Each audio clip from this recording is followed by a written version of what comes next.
everyone. A very warm welcome to Erisha Edusupport. And today I'm again here with one very interesting topic and most confusing for most of the students who are applying for study abroad thing, and they have to write something that's called SOP or a essay, right? So we know, like, see, every student has a dream of pursuing higher education at a very well-known and reputed institute. Now, no matter which country or institute you're applying for a study, maybe for undergrad degree or for the masters, the most important document you must submit is your SOP. Now, SOP is something which needs to be unique. See how you are unique. You are one individual. Nobody else is similar to you, right? Same way, your SOP also needs to be unique, and it cannot be copy of somebody else's SOP, right? There should not be any plagiarism about it, right? So if you do so, then it may affect your visa or your admission into the that particular university also.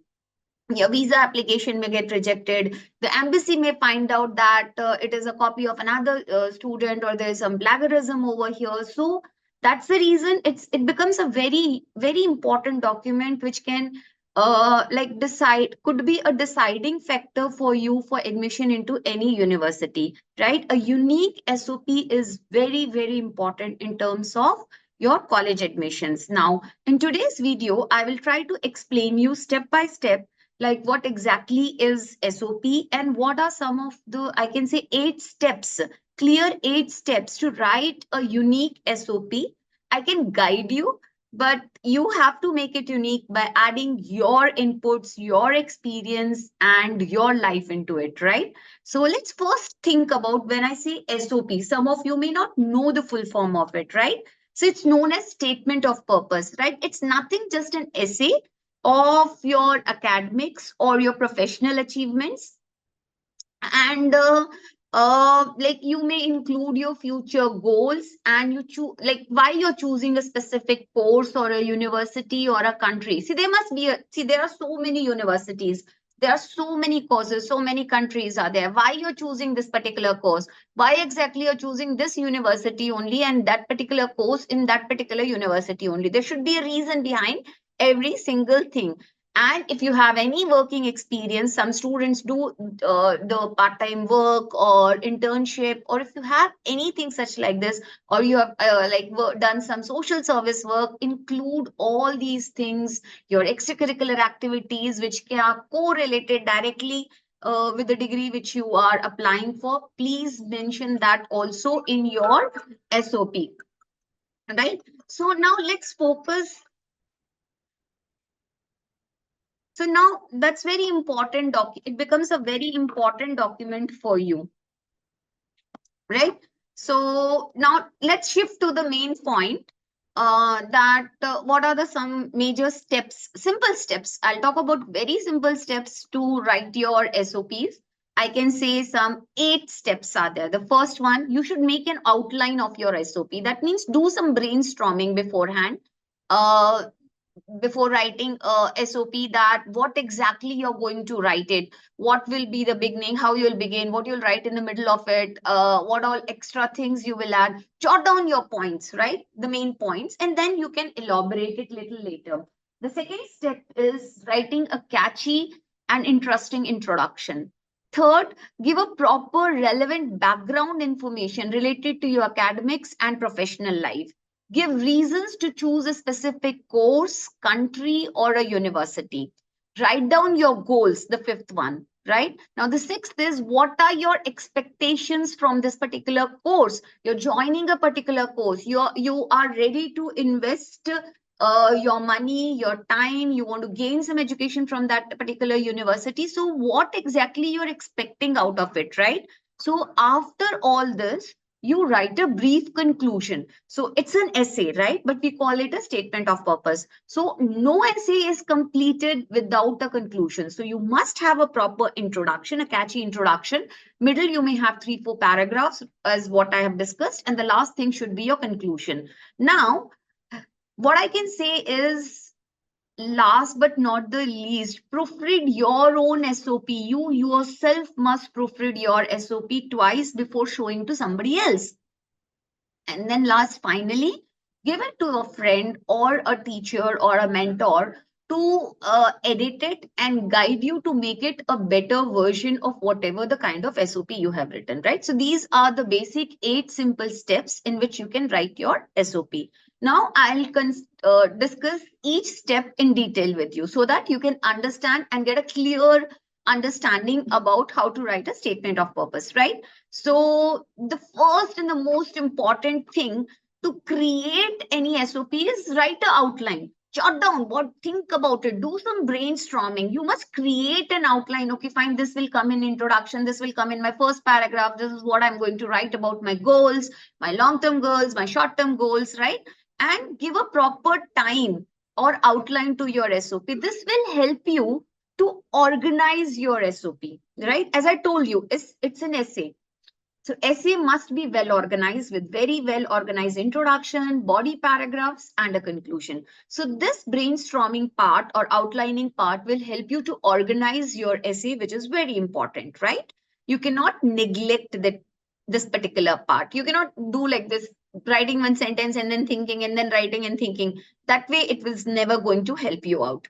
Now, the second step, what I told you, is catchy and interesting introduction, right? You know, your first impression is the last impression. This has been, we have been hearing about it from long time, right? We've always heard first impression is the last impression. So introduce yourself by writing a catchy, interesting introduction about yourself, because that's very, very important. Your introduction should be attention grabbing and it should be very clear. It should create that enthusiasm within a reader to continue reading further down the line. If it is not that kind, then the reader might not get attracted towards reading further down the lines, right? So this is the purpose of your SOP's introduction. It has to be very unique and it should catch the attention. It should motivate a reader to read further down the lines, right? Now, once you have done that, then you should the second paragraph, you have to write, give a proper relevant background information, your academics, right? So what exactly you have done in your graduation or your undergrad, what if you have done your post graduation, what exactly you have done 10th, 11th, 12th, depending upon the course for which you are applying for. If you're applying for masters, then till undergrad, what you have done, 10th, 11th, 10th marks card, your 12th marks card, your transcripts of all your undergrad degrees, everything you explain it over there, right? And because proper relevant information is very, very important. Now, this particular paragraph of your SOP will include your academics and your professional achievements if you have got any, and you must provide academic qualifications in details in this particular SOP. So be more focused on the previous education, what you have received till now, and the education which you have completed recently, maybe some extracurricular courses you have done, some maybe you're interested in computer science and you have done some coding courses, or like all this extra activities, extra courses, what you have done academically, how you have made yourself sound and shown what extra you have done to show your interest in that particular field, to nurture your interest in that particular field, right? So if you have achieved anything personally, right, or having any kind of a working experience which is relevant to the field in which you are applying, please mention that also in this particular second paragraph itself. Now, the next part, like the third paragraph itself. Now, the next thing is like the second paragraph, what you will write. See, first is introduction, then you have given your background information.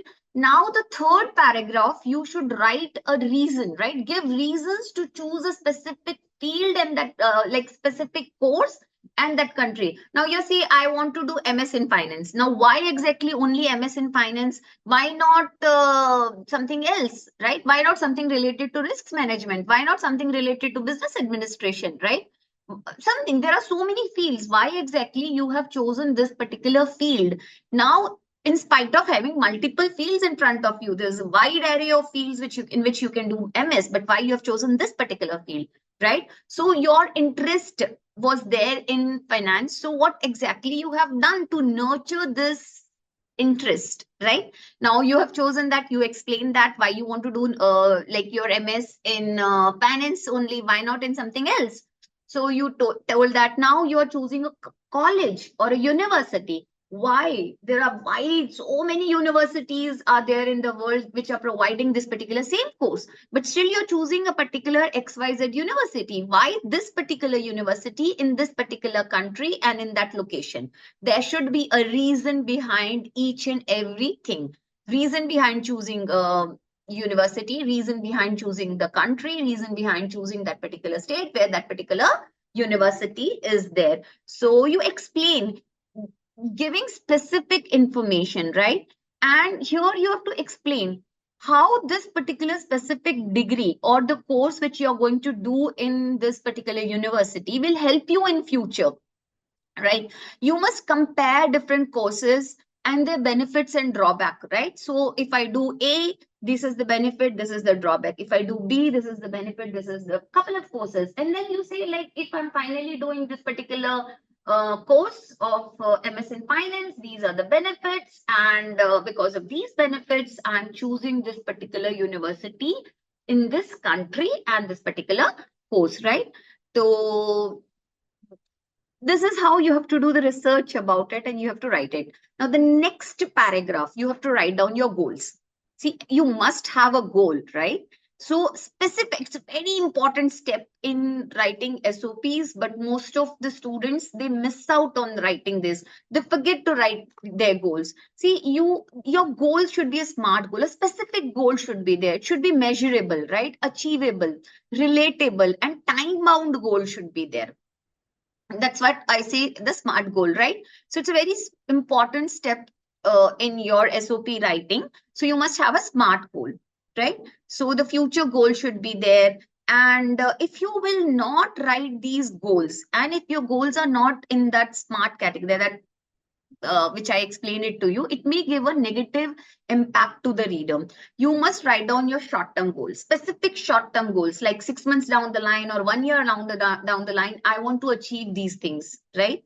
And this is how I will achieve. This will be my benefit, right? My long-term goal is this. Now, relate how this particular course which you're choosing, this university you're choosing, will help you to achieve your short-term as well as the long-term goals in the near future. So it's very important to explain your future goals, both long-term goals and the short-term goals, right? They must be specific goals, right? Measurable, SMART, S for smart, M for measurable, A for achievable, R for relatable, and T for time bound. SMART goals, short-term goals and long-term goals must be there.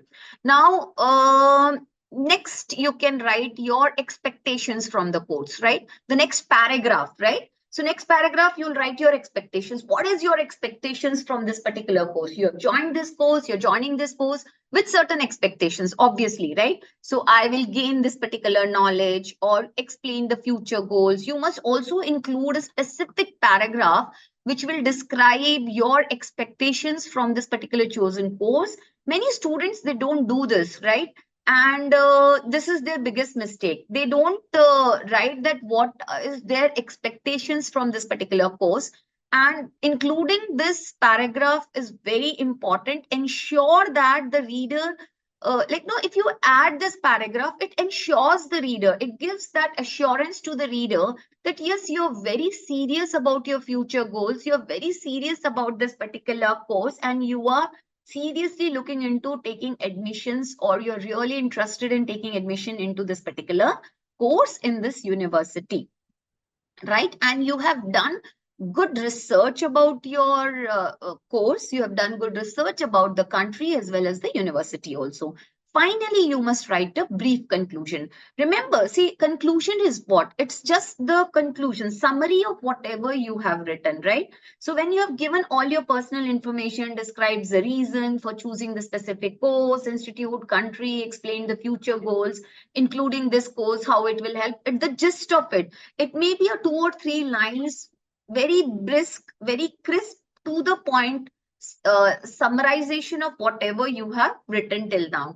That's all. These are the 7 steps which are very important. Now, finally, after this, what you should do, don't just stop over here. You must proofread your own SOP. Find your own mistake. Find for grammar mistakes, some grammar, punctuation mistakes, all these things, and go and edit your own SOP. Once you have done that, once you are satisfied, give this SOP to your mentor or your friend or someone to edit it, right? So then they will edit and they will help you to add on certain things, because sometimes what happens, we are not able to identify our own mistakes. When someone who is well experienced in this field or someone else looks into your SOP, they are able to look into it with the third person's perspective, and they find out some mistakes which you may have ignored. Then they'll point out that, and then you can add that, edit that, and you can make your SOP more presentable, more acceptable, right?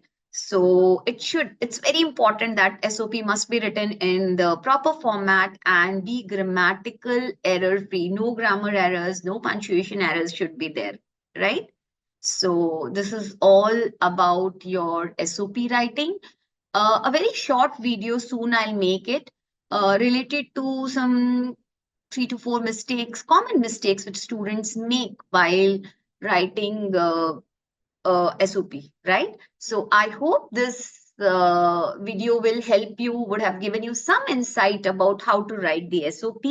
For more details, for more personalized help in editing the SOPs and writing the SOP about your university and guidance from me, you can always approach us at Erisha Edusupport. We are always there to help you, guide you.